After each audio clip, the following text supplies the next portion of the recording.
कहीं आगे बढ़कर है।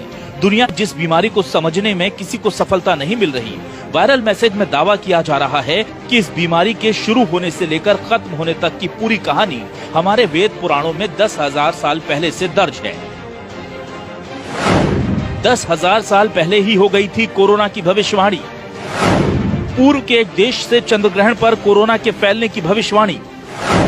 नारद संहिता में मौजूद है कोरोना की भविष्यवाणी।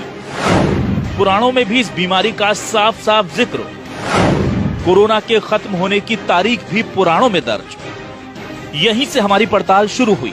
इस वायरल मैसेज के दावे बेहद चौंकाने वाले थे। वायरल खबर में कोरोना के पैदा होने से लेकर इसके खत्म होने तक की जानकारी की बात कही गई थी। साथ ही साथ इसके सूर्य ग्रहण से खास संबंध होने का दावा भी था। कोरोना की भविष्यवाणी 10,000 साल पहले ही हो चुकी है। कोरोना की भविष्यवाणी नारद संहिता सहित कई पुराणों में दर्ज। धरती के किसी पूर्वी देश से कोरोना फैलने का दावा। 2019 के आखिरी सूर्य ग्रहण के दिन से बीमारी शुरू होने का दावा। बीमारी के खत्म होने की भी सटीक भविष्यवाणी का दावा।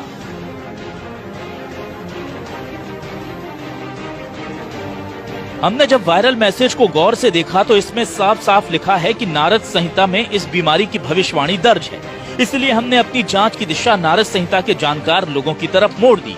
हमारी टीम ने उन लोगों की तलाश शुरू की जो वेद पुराणों की भविष्यवाणियों के मामले में जानकारी रखते हो।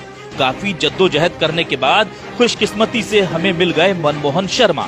मनमोहन संस्कृत और ज्योतिष के छात्र हैं और कई विषयों पर रिसर्च भी कर चुके हैं। मनमोहन शर्मा ही वही शख्स हैं जिनकी रिसर्च में ये बात निकल कर सामने आई।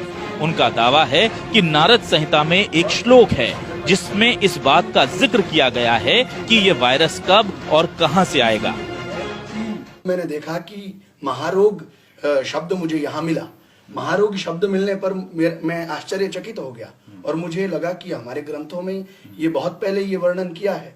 उसके बाद जो है मेरी जो जिज्ञासा है और श्रद्धा है वो ज्योतिष के प्रति और तीव्र हुई।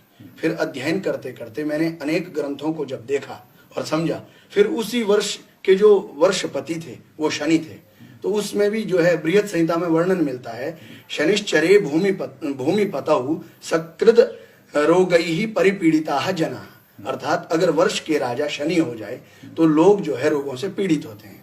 तो महारोग फैलेगा ये वर्णन तो पहले ही उपलब्ध है। हमारे वेदों में इस बात का भी जिक्र है कि ये वायरस पूर्वी दिशा से आएगा, यानी चीन की दिशा से इस वायरस की आमद होगी। ये भी पहले से ही लिखा हुआ है। जिस दिन इस रोग की आरंभ बताया जाता है उस दिन पूर्वा भाद्रपदा नक्षत्र था और पूर्वा भाद्रपदा नक्षत्र में वशिष्ठ संहिता के अनुसार अगर कोई रोग फैलता है तो उसका जो उपचार है, उसकी जो शांति है, वो या तो उसमें बोला है कि 3 महीने, 2 महीने और 7 महीने तक उसका प्रभाव रहता है। तो हमारे अनुसार और ग्रंथों के अनुसार 25 मार्च तक इसका अधिक प्रभाव रहेगा और जून जुलाई तक जो है ये पूर्ण रूप से शांत हो जाएगा। इस रिसर्च में ये बात भी सामने निकल कर आई कि 25 मार्च तक कोरोना का असर कम हो जाएगा। मनमोहन इसके पीछे वजह भी बता रहे हैं जो पुराणों में कई जगह पर दर्ज है। अब हमारे सामने नारद संहिता की भविष्यवाणी के सबूत के तौर पर वो श्लोक मौजूद था जिसमें कोरोना की पूरी भविष्यवाणी थी, लेकिन हम इस खबर की पूरी पड़ताल कर लेना चाहते थे। क्या सच में वेदों में कोरोना की भविष्यवाणी है? क्या नारद संहिता के अलावा भी कहीं इस बीमारी का जिक्र है? क्या 26 मार्च के बाद कोरोना के खत्म होने का कोई दूसरा प्रमाण भी मौजूद है? हम अपनी आंखों से वायरल मैसेज की हकीकत का सबूत नारद संहिता में देख चुके थे, लेकिन चूंकि मनमोहन शर्मा की रिसर्च पर ही ये मैसेज वायरल हुआ था, हमने इसे एक बार फिर परखने की जरूरत महसूस की। इसलिए हमने वेद पुराणों के एक और जानकार से इस बारे में बात की। जानकारों ने भी महामारी के चंद्र ग्रहण से सीधे संबंध का दावा किया और ये भी कहा कि किसी भी चंद्र ग्रहण का असर 6 महीने तक रहता है। इसलिए इस महामारी के पूरी तरह खत्म होने में पूरे 6 महीने लगेंगे, लेकिन इसका असर मार्च के अंत से ही दिखना शुरू हो जाएगा। जिस नक्षत्र पर ग्रहण हुआ करता है उस नक्षत्र पर अगले 6 महीने तक हम कोई शुभ कार्य भी नहीं करते। उस नक्षत्र में वो वर्जित हुआ करता है। विवाह संस्कार में, गृह प्रवेश में, अन्य संस्कारों में उस नक्षत्र को वर्जित कर देते हैं।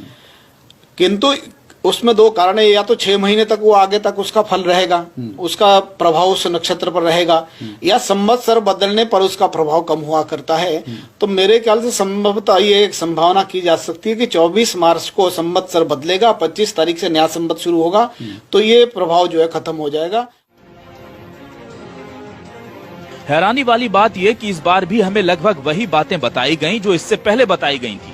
मतलब कोरोना ही नहीं बल्कि भविष्य की हर बड़ी घटना की भविष्यवाणी एकदम साफ साफ पुराणों में दर्ज होने की बात कही गई। लेकिन फिर भी हमने इस वायरल दावे की पड़ताल के लिए एक एलोपैथिक डॉक्टर से बात की। डॉक्टर का साफ कहना था कि इस भविष्यवाणी की सत्यता को लेकर वो कुछ नहीं कह सकते, लेकिन हैरानी इस बात की थी कि वो भी मान रहे हैं कि मार्च के महीने के खत्म होते होते इस बीमारी का प्रकोप खत्म होने लगेगा, क्योंकि अप्रैल से गर्मी बढ़ेगी और गर्मी और वेदों की भविष्यवाणी के सूर्य ग्रहण के गणित का एक सा होना महज संयोग नहीं हो सकता। आफ्टर 27-28 डिग्री सेल्सियस में भी ये वायरस नहीं रह सकते। तो दिस से वन गुड थिंग, हमारे टेम्परेट कंट्री क्लाइमेट जहाँ होती है अभी गर्मी आ जाए तो आई एम श्योर ये वायरस